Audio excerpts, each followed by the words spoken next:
Greetings and welcome to this edition of Positronic.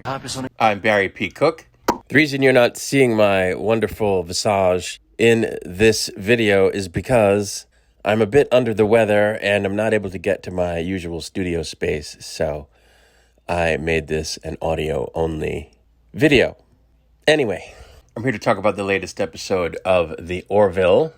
It was called Shadow Realms. And as it starts, we see that the Orville may soon get to go where no man has gone before, thanks to a possible new deal with the Krill to be negotiated by an admiral they'll be taking to the negotiations, and the doctor is apprehensive. And it turns out that they were married before, and he walked away when she wanted to be more than a Stepford-type wife to him.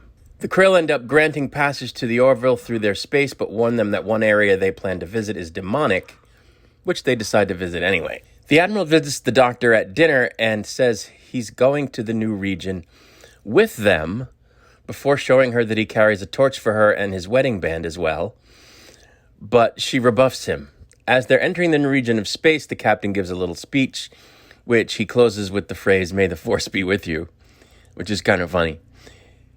The Admiral then goes to visit Isaac to ask him about what makes the doctor happy these days. And because he knows that they dated. And he lists a few things, including sex, but the Admiral stops him from detailing her favorite positions.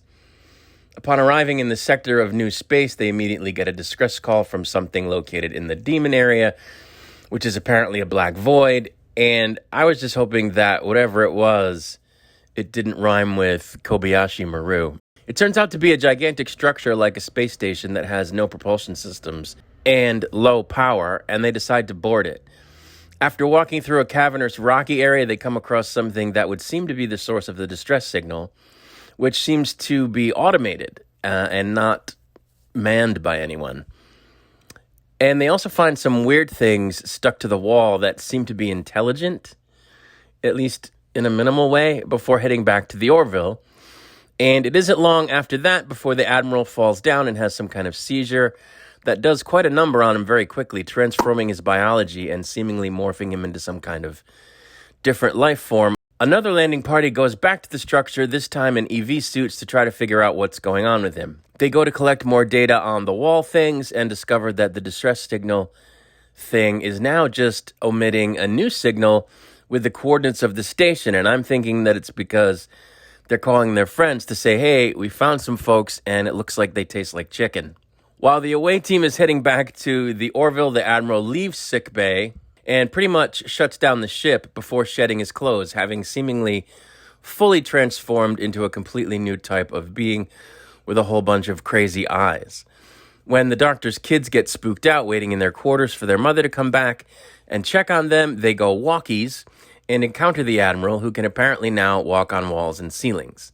The kids then find a hiding spot and try not to make food noises, at which point they are approached by an officer who tells them he's going to help them find their mother, but ends up not being able to because he's attacked by the Admiral or someone else that the Admiral has already transformed, because we see that what he does to this guy is exactly that. He spits on him and instantly transforms him into one of him, which the doctor then surmises is their means of reproduction. Lamar manages to restore some power to the ship by finding an access panel in one of those conduit areas, and then gets attacked by the creature, which is now traveling with a buddy, but he's able to lure them into a detention cell area where he enters a cell and locks himself in to prevent them from getting him. At which point the security chief shows up and lures them away to like a cargo area where she fights them in a hand-to-hand situation, before bringing one of them that she either knocked out or killed to sickbay so that it can be studied for the purpose of finding a way to neutralize them. And while this is all happening, it seems that these creatures are multiplying, that the Admiral must have turned someone and then they turned someone and so on and so on. But it turns out that their immune systems aren't very good because they haven't fully developed so soon after the transformation. So the doctor decides to dose the whole ship with something akin to the common cold, but before deploying it, they try to get the creatures to leave the ship voluntarily because they don't want to just, kill them. But they decline, so the doctor goes to release the virus and they change their minds and leave, saying that they're not going to stay away forever. Isaac then visits the doctor to offer his condolences on her loss, and it turns out that exploring that region of space has been put on hold, according to what she tells him, before he inadvertently says something charming, and the doctor asks him to sit with her, which he does. I thought this episode was okay.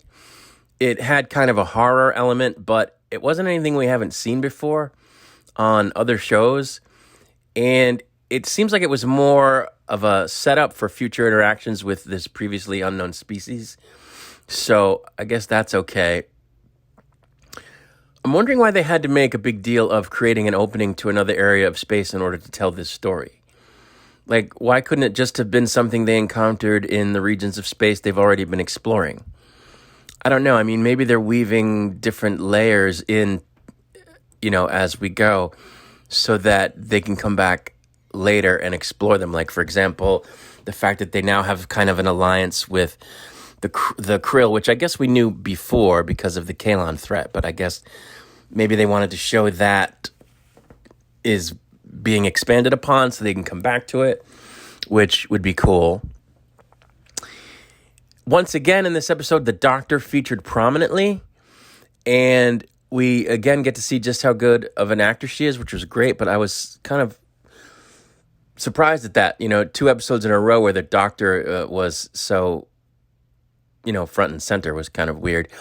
I sort of glossed over some of the elements of this episode when I was giving the breakdown there, but it really was pretty good, even though it was kind of derivative, because before, everything goes sideways, I was thinking, that the Admiral that maybe they broke up because he was abusive to her, or that maybe he was, that things weren't on the up and up, and that maybe he was just trying to reassert some kind of dominance over her. That's what I was initially thinking. But then, it's just explained that they were fine together, and then they just, they weren't on the same page and they broke up. And that leads to a whole thing where you see that he really does care for her, and he really regrets having not been a good husband, and, regrets losing her, and where she in turn feels, no ill will towards him, where it didn't work out, but she still cares for him, and she doesn't bear a grudge, and is, upset that this happens to him, and she tries to save him because she cares for him, and it was all good stuff. So I probably shouldn't have glossed over that in my breakdown, but I'm trying to take notes while the episodes are on, while I'm watching, and it's hard to get everything down. But yeah, I thought it was decent. Nothing earth-shattering, certainly not as heavy as the previous week. And like I said, a little bit recycled from things we've seen before, but I think we're going to see this species again, and that could be interesting. Anyway, that's really all I have to say. I'll be back with my review of the next episode once it's released. Until then, I leave you all with a wish for peace and long life.